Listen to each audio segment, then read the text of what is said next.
Hey everybody, KC here. So a few weeks ago, I did a short piece on Morning Newsbeat about Titan Casket Company. I'd gotten this email promotion from them. I was fascinated by it.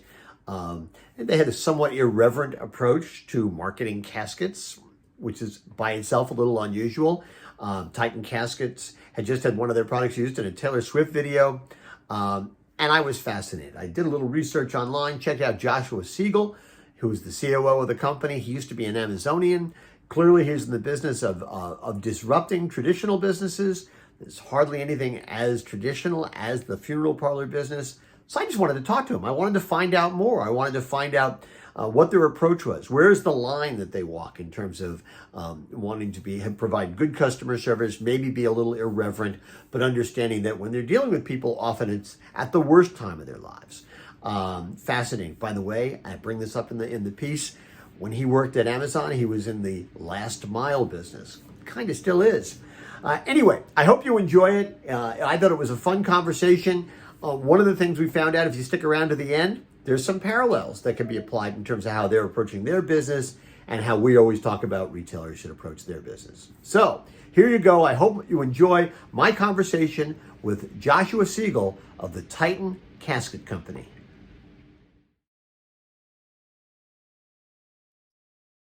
Joshua Siegel, welcome to Morning Newsbeat.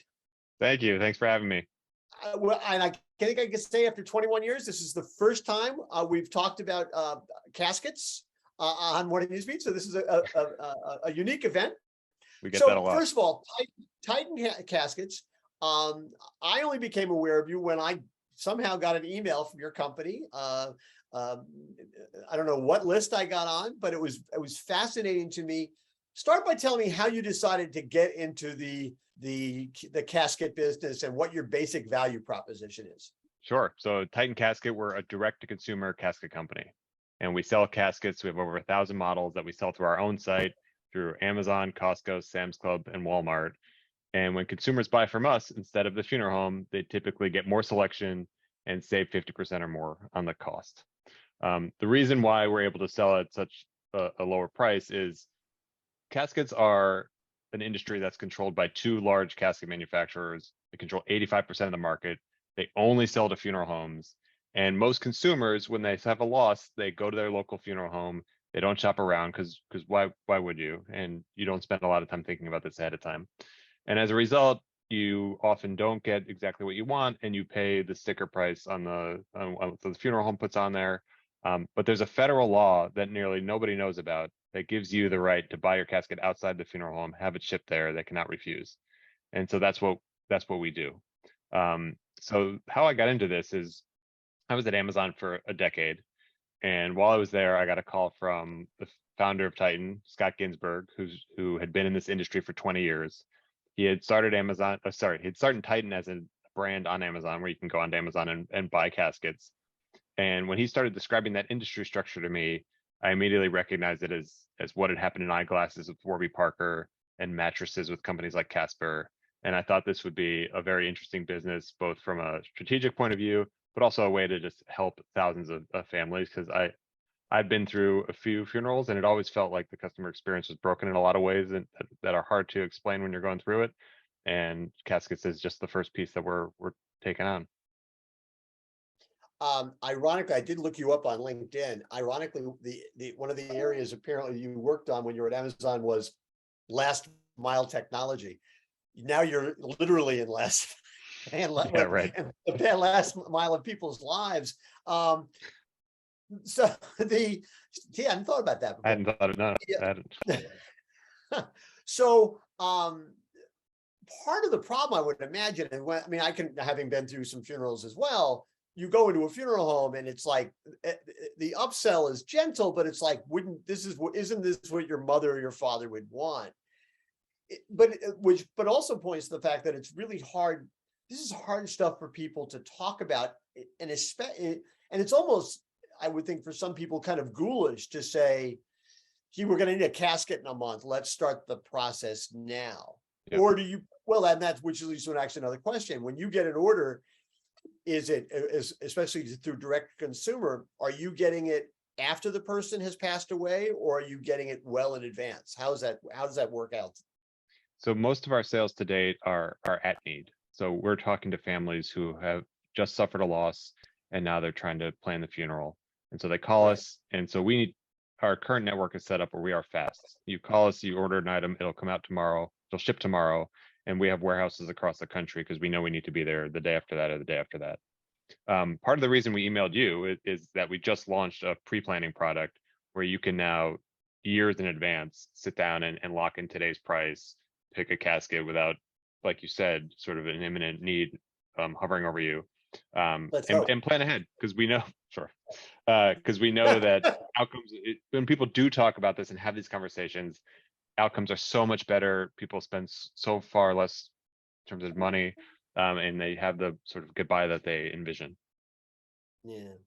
So it does seem that there's a lot of upheaval going on in the death business, for Sure. lack of a better term, in the sense that people are talking. I see stories about people, states passing composting laws that people's bodies are allowed to be composted after death.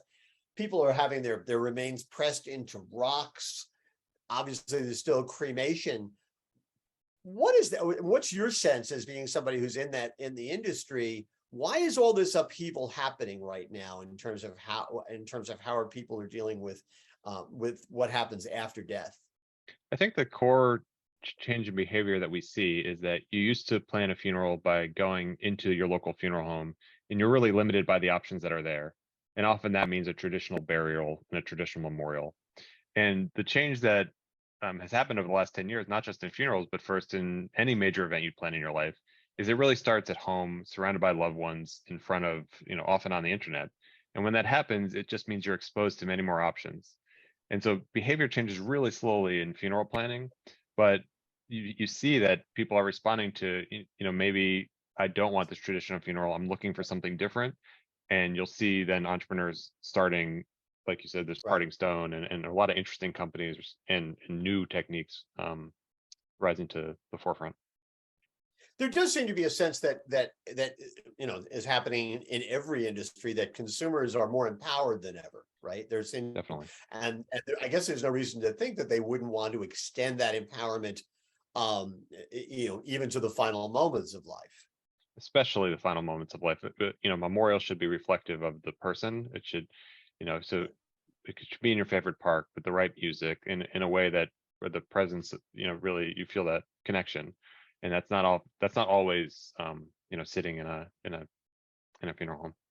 Yeah. You listed a bunch of companies before that are also selling your products. Now, Costco's actually been in the casket business for, I think, for a long time. Was it always through Titan, or do they have a number of supply? How does that work? Are there a lot of companies like yours? So you're right. They were one of the first to do this. And if you ask most customers who are aware you can buy caskets online, they'll often think of Costco.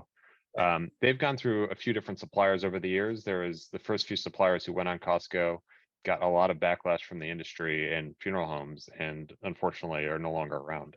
And so today, Costco has two suppliers. They have a company in California that we respect, called Prime Caskets, and then we're the other supplier. What percent? I'm curious. What, with all those companies, what percentage of your business is being done through other retailers as opposed to direct to consumer? It's still mostly through our own site. So 80% of our sales are through our own site because it's a very hands-on sale, as you can imagine. Nearly everyone who buys from us calls us or chats with us, wants to know that we're there, has questions about the process. And then after somebody buys, it also continues to be hands-on. Our job is to reduce stress for the family, and we want to let them know that the item that they ordered is on time and will be there in exactly the condition they deserve. Your customer service department must be extraordinary. If they're, I mean, I don't know how many people you have, but to have, because they are, by the very definition of what you're doing, they're dealing with people at one of the toughest possible moments. Absolutely. What kind Yeah, of training? I mean, how big is it? How much training do you have to do? so we're still a small team. We have 10 customer service agents, but we spend a lot of time mostly on hiring because some of the fundamentals here around empathetic selling or in that type of customer service you have to screen for upfront. It is hard to train, but there are ways to talk to families, and it's mostly around process. Like what we do here is we just empower anyone who answers the phone to solve problems for our clients and answer questions for their clients. So we don't have time limits on calls or other things that you might do in call centers to make sure Right. that like we have calls that last over an hour, and it's because the person wants to talk, and that's okay. And we're all about, we see ourselves as a service as much as a product company. Yeah. What are the demographics of your customer base? So our customers are largely in the 40 to 60-year-old range, and planning for the generation before them, planning for their parents. It's a generation that's grown up expecting to transact online, and so are very comfortable buying large items and expensive items online. We certainly have older generation planning for their wives or siblings, but typically it's at that 40 to 60 range. Yeah. The is I guess the question I want to ask is your community, the way you're not advertising, but the way you're promoting yourselves seems certainly not lighthearted, but a little bit irreverent. Totally. In terms of, right? I mean, it's not as it is not a typical approach that one would think of this. And for some of that's was reflected in the fact that you recently were talking about the fact that Taylor Swift popped out of one of your caskets in her recent music video. How do you, two questions. First of all, how did that happen? And second of all, how do you sort of figure out where the line is? And so you don't cross it? Because I would think that'd be tough. So with Taylor Swift, that many films and other productions find us because if you search for caskets online, you need a prop, you'll buy from us. We knew we sold to a production studio for a music video, but we never could have imagined it would be the most famous pop star in the world, not just with the casket in the background, but sort of like in it and hugging it. And so that was, a gift to us, not only because it's sort of thrilling to see that happen, but also it was picked up by the Swifties and it became part of their social media. And so tens of thousands of people became aware of the federal rules that govern the industry. And so now they know about these laws. So that was really exciting. For us, I think we're still experimenting with where the line is. I think we saw in the Taylor Swift and the reaction to that and the press coverage from that through these pop culture moments, and we tried again with Black Friday, you could drive conversations that did not feel morbid, but raised awareness around what we think are really important issues. And so I think for us, we really have found our voice, which is we need to be all about the mission, but be bold in how we go out and take advantage of things that happen in the culture to make it okay to talk about funerals and talk about caskets as a consumer product. Just because we're so confident that when those conversations happen, it so positively impacts families. And so we're not going to be the ones making the jokes, but we're happy to let others make the jokes, because we know when people get educated and they come and meet our actual service, we're just so confident in the experience that we provide and how beneficial it is. Talk about your Black Friday promotion a little bit. So, I was at Amazon for a long time running Black Friday promotions for TV and other electronics. So I'm very familiar with this space. And so the first thought was, if I was a journalist writing about Black Friday in 2022, I must be so bored about writing about the latest camera or phone promotions after a decade. So could we do something different? And when we thought about it, especially with pre-planning, we thought customers who pre-plan their casket purchase are saving thousands of dollars. They're locking in today's price against inflation, and they're not ultimately buying under duress at a funeral home. And so could this be, the biggest way to save on Black Friday is through having a pre-planning conversation, which is a little cheeky angle. And so we offered an initial $50 for customers who pre-plan this week, thinking that, could get some coverage around, hey, this is a good time. Families are together. It's not the most comfortable thing to talk about, but it could be time to plan ahead. Yeah. Do you draw a line? I'm like, do you get a rush on rush? Maybe the wrong word. Do you find like around Halloween, people are buying caskets? I mean, do you that they're not using it for what we think of as being the typical usage of caskets? I mean, and is that a problem for you? I mean, does that create issues for you? So things that I did not think I know that's true. A weird question. No. Look, I'm new to this, right? I've been in the industry only a few years, but my partner Scott has been in it for 20 years, and lots of people have been in the industry their whole lives. And the things that are true are there is seasonality. So Q1 there's a higher death rate. funeral homes are busier, we're busier. And then there is this cadence in the fall where around Halloween, you do see a lot more inquiries, partly because some people use them for decorations, but mostly because it's becomes an okay thing to talk about, where other times you're not talking about it. And then you see around Thanksgiving and Christmas, it's when families are together, they're having these conversations. And so you see a spike in planning. And so there is a natural tempo to the business that I would never have guessed before I got into the industry. Well, it's interesting. You talk about the first quarter being busier. I mean, it's well known. People more, especially elderly people, tend to die around the holidays. There just tends to be a spike in death. So I would imagine we're coming up on a time where you sort of have to have all hands on deck because you could get a lot of phone calls. That's been true the last 2 years. January is a very large month for us for whatever reason, and we just make sure that we're in stock and build ahead of that demand, as well as have people in place to help families out. Yeah. So you said before, I think if I got it right, that you made it sound like this is like step one in terms of your company, and that you room for growth even beyond caskets. So what does that mean exactly? Sure. So today we think there's other product categories in the funeral space, like we're adding to our own selections. There's things that are like vaults that are very expensive if you buy them at the point of sale. And then we think we can just become a very big products business. But we also have consumers who come to us and they are trying to plan the entire funeral, and they have this desire to have a different experience than the one being presented to them from the funeral home. And so we think we can extend into services and go state by state. It's a legally complex for a lot of reasons, but offer consumers a planning option that is outside the funeral home, where we're presenting all of their options to them. Well, I will say this, and I think I pointed to it when I did my initial story about you guys, which is one of the really valuable things I thought you did was how to give a eulogy. I've been to a lot of funerals, and God, sometimes people have no idea how to do a eulogy. I've done a bunch of eulogies, and it's like it is a skill in knowing how to how long to be and how to construct it so it works. And I thought providing that kind of information was enormously helpful.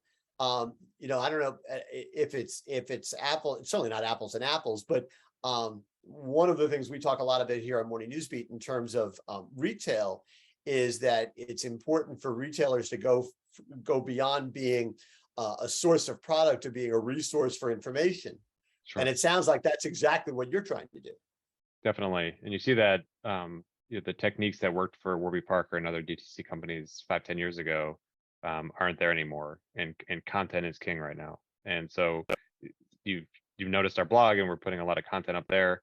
I right now have a casket sitting in my living room that we will use for video content. And my kids are home from school this day, so there's a sheet over it.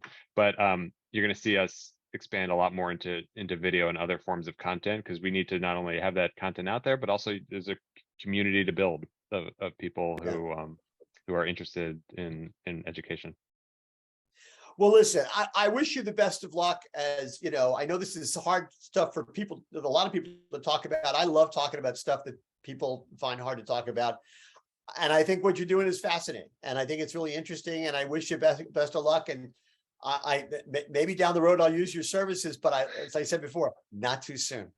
Yes, thank you, Kevin. I appreciate the interest in our space. That we do think it's a really beneficial one. And yeah, we're here for you and your community if you ever need us.